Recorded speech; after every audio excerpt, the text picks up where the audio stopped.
An argument I've heard a lot of people make when it comes to movies in the past 5 to 10 years is that Hollywood has gone woke and that this has ruined movies. And usually these people point to the many examples of movies having stories which are heavily influenced by what is now known as woke ideology. And according to the right wing and many film critics, Hollywood is attempting to push this woke ideology through movies. Examples of this ideology include race swapping of white characters or other forms of forced racial diversity, adding transgender or other non-binary characters to the cast, changing characters' sexuality from straight to homosexual, including more radical forms of feminism which is more in line with recent, more explicit man-hating forms of feminism, excessive use of girl bosses, and emasculating well-established male characters. Criticisms of this new woke Hollywood are accompanied by a form of nostalgia for what they see as a time before Hollywood went woke, which, according to them, was when movies were actually good and, as they see it, devoid of propaganda. But what we're going to discuss is whether this view is actually correct. Is being woke and pushing woke agendas in movies a recent trend that didn't exist before 10 years ago? Is woke Hollywood a strictly recent phenomenon? What I'm going to show in this video is that in reality, subversive propaganda was always a part of Hollywood from the very beginning, and there was never a time when Hollywood was not woke.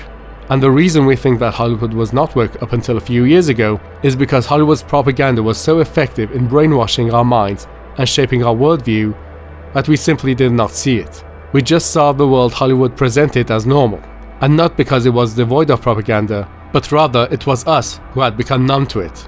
So let's go back to the early days of Hollywood's history, back in the interwar period during the 1920s. A modern viewer, even a so-called modern right-wing viewer, would look at the Hollywood of those days and see it to be devoid of things like transgenderism, homosexuality, radical feminism, and think to himself, wow, Hollywood must have been so based and trad back then. But the truth is that in the Hollywood of the 20s, we see some extreme examples of nudity and sexuality being presented to society. A society that only 10 years prior considered women showing their ankles to be scandalous. Now a lot of you viewers might scoff at these so-called old-timey restrictions. And again, the reason is that most of our standards and worldviews have been shaped by Hollywood, with or without us knowing. But modesty was the norm of all civilizations all around the world up until that point. And suddenly you have Hollywood showing nudity. But Hollywood's subversion did not end at the content of the movies, but also in how movies themselves were presented. Up until that time, cinemas were not allowed to open on Sundays, because Sundays were seen as a day dedicated to God. But Wilhelm Fuchs, the founder and namesake of the Fox Media Company, did not like America's religious traditions getting in the way of his profits. So he lobbied the government to lift this ban.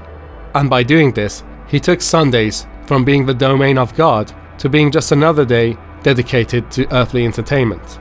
But Hollywood's actions did not go without backlash, because people saw the Hollywood of that era as so subversive that a literal social movement began to fight against it, called the Legion of Decency. During the 30s, the Legion of Decency held protests, boycotts, and even picketing in order to force Hollywood to stop trying to spread degeneracy. This led to the implementation of the Hays Code, which became Hollywood's self-regulation code, and would disallow sexual, degenerate, and violent imagery in films. But that was not the end of Hollywood's attempts at subversion, as even after the implementation of the Hays Code, Hollywood films kept trying to get as close to the red lines as they could, and even cross them once in a while. This effort escalated after World War II, when even themes such as adultery, sex, and even blasphemy started to appear more and more in films. One example is the screening of an Italian film called The Miracle, which very explicitly ridiculed the story of nativity. At first, the film was banned in New York City, but Hollywood took their case to the Supreme Court and won the right to distribute a clearly anti-Christian film. Around the same time, many Hollywood films started to outright glorify adultery, with the 1960 Oscar for Best Picture being given to one such film. And this was during a time when adultery was still considered a crime. By the 60s, Hollywood started to go for nudity again. In 1963, for the first time since the Hays Code, a film was released which contained not only nude imagery, but also the theme of swinging. But the killing blow came next year, with the film The Pawnbroker, which effectively killed the Hays Code. From that moment onwards, The floodgates of Hollywood were opened, and movie after movie would be produced, breaking every stigma imaginable. Just to give an example of how degenerate Hollywood would become, the 1970 Oscar for Best Picture, Best Director, and Best Adapted Screenplay would be given to an X-rated movie about a male prostitute. From that moment onwards, the subversive nature of Hollywood would only become worse. In 1975, The Stepford Wives would release, a film that portrayed being a housewife as nothing but dreadful slavery. A film that would become so influential that the term Stepford wife would enter the common vernacular as a slur against happy suburban housewives. In 1982, Disney's Tron would become the first children's movie to feature a non-married cohabiting couple. In 1989, The Simpsons first appeared on TV screens. Created by Epstein client Matt Groening, it would go on to deconstruct traditional values, religion, and the role of fathers in the minds of millions of viewers. A further attack on fatherhood came in 1992, when the popular TV show Murphy Brown broke the stigma of women intentionally having a child without a father, and it became such a huge issue that even the vice president condemned the episode. The list of Hollywood's efforts at subverting traditional culture could go on, and this was just a small sample of how Hollywood has always tried to propagandize its audiences. So know that Hollywood has always been a force for subversion and ideological manipulation, and that its wokeness is nothing new.